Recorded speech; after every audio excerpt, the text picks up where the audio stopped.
Of course, for City, they felt they should have had one last chance against Spurs. However, the referee didn't play the advantage. Haaland's face, excuse me, has dominated, of course, the back pages of the newspapers over the last 48 hours.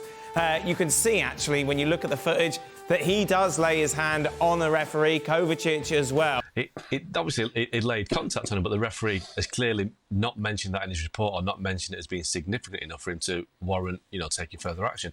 If he'd laid a hand on him or pushed him or shoved him, that would have been a red card. And as we saw last season with Mitrovic at Fulham, I think he got an 8-match ban. So there's a real risk of touching or pushing a referee. I'm really surprised that the FA didn't take action, because I know how the FA tend to work. What they do is they wait until the Monday or the Tuesday morning. They see what the back page is saying, and they kind of nudged into action by the back pages. Now every back page carried that image of Haaland, and he was raging at the referee. And people have made the point. I mean, I compared it to Roy Keane against Andy D'Urso 20 odd years ago, when the vein is bulging in the side of Keane's head, and he's really raging at Andy D'Urso. And that's been an image that we've seen for 20 years now. The Haaland image. Right now, there's a campaign in the UK and England for more respect for referees. Now, that image is the antithesis of that campaign. So I thought the FA would act on that fact alone, that the most high-profile player in the league has gone into the face of a referee, snarling and angry and demanding that he change his mind. But they've dropped it, and I'm really surprised, because that was a real chance for the FA to make a point, to say that, look, we're drawing a line in the sand here. You can't abuse referees, but they chose not to do it. Nathan, what were you laughing at? No, it's never going to hit him. Come on. We ain't seen anyone. It was really motivated. Come on, okay. Come on, mate. No, he had to stop himself. It's not flipping streets outside. Well, I'm sure the show will somehow find a way to... I'm sure the show will somehow find a way to involve me in this if I was possibly angry at a referee at some point. But you can get worked up in these moments, Dan. You know what I mean? It's a shame that he reacted in that manner. But interestingly, I was on a call with PGMOL for something recently, and they were talking about how those instances where people are surrounded by the referees is actually less so far this year, and they believe it's because of the way the referees are handling those moments. So only the referee knows himself what was being said in that moment, and it looks horrendous from the outside, but he believes he's dealt with it. And I think if the FA would have possibly come over the top, and they would have been entitled to do so if they wanted to, then fair enough. But I guess speaking with the referee and the referee's group, I guess they just understand that that was a reaction which was over the top, but was dealt with in an appropriate manner with the yellow card. Why when basically we've been getting this word transparency thrown at us by all these officials all the time? Why do we still not know? Why has the referee not told anybody or told us why he blew his whistle? Well, I suppose that's a different conversation. We're not having that conversation. That's not the conversation to be had now. Okay. The conversation to be had now is a player has reacted the way that he has in a time... go back, when all right. In a time that we've we've got two choices, right? And surprise, surprise, a board of people, officials, take the wrong route. But you said they took the right route yesterday. No, I didn't. Yes, you did. Right, tell me what I said. You said that he understands what happened in the moment, and therefore Haaland shouldn't have been punished.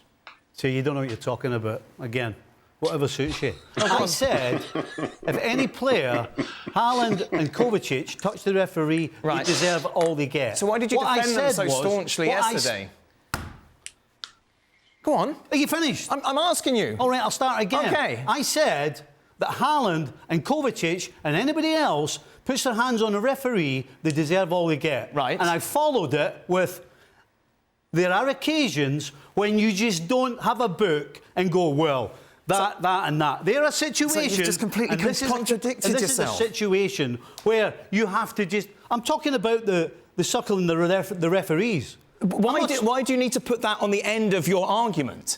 Because why can't you just say Haaland Kovacic should have been punished because they put a hand on the referee? I told you that yesterday. So then why does it... I've just told you twice today. But why does it need the added, but I understand why?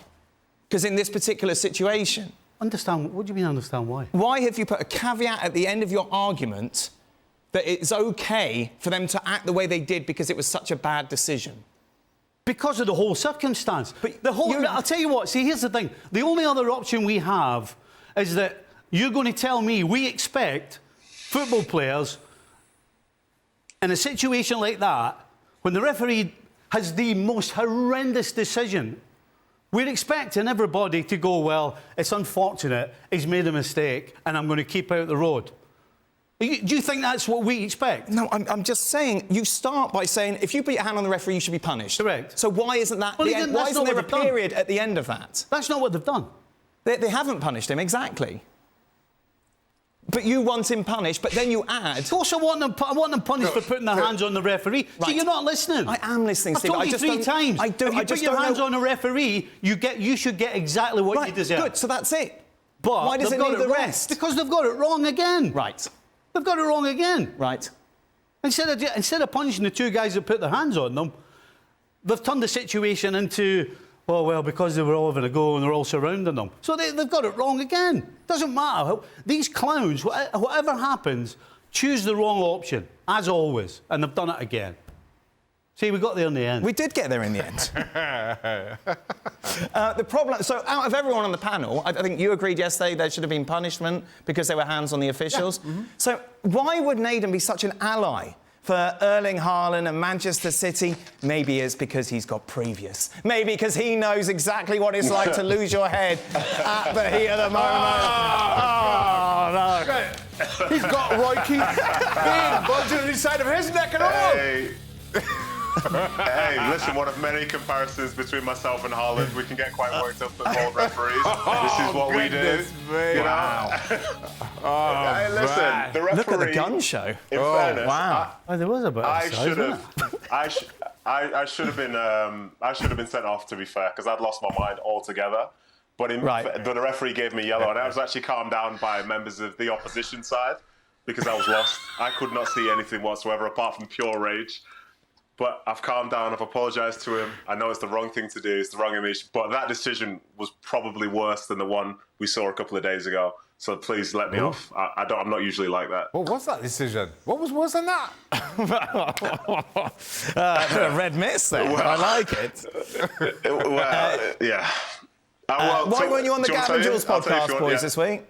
Why weren't you on the Gab and Jules podcast this week, Naden? I only go down once a month. That's it. Mark? That's my maximum, I'm afraid.